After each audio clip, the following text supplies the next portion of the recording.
ताजा माल रसदार बड़ुए आइल बाड़ू बेचे बाजार बड़ुए।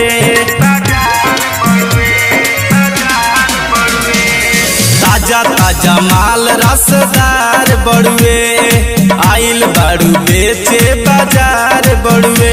खाली कह तारुलना बिनो बिनो के हो, खाली कह तारुलना बिनो बिनो के हो। बोला का भाव बा तोहरा नीमो के हो, बोला का भाव बा तोहरा तीनों के हो।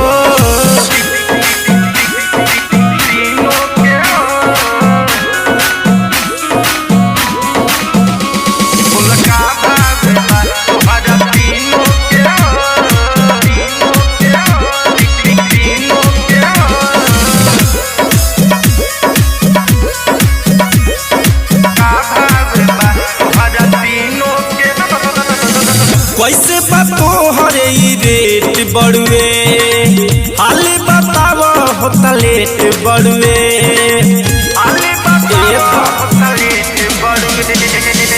चिकन सामान बाटे हो जाई मां रखबू जोगा के तो होई बेकार।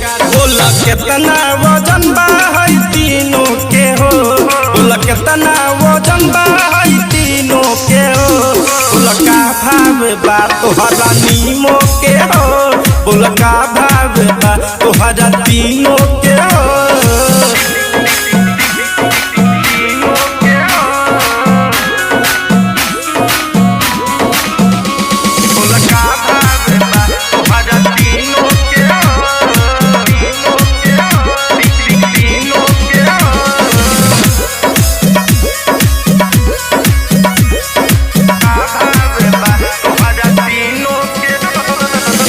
पहले ससी के करा दोनटे पैसा दियाई माल लागी जबे, पैसा दियाई माल लागी जबे। पहले किशोरी के करा दोनटे पैसा दियाई माल लागी जबे। कहे मितलस बवाली थोड़ा किनू न रे, कहे जखमी जितेंद्र किनू किनू न रे।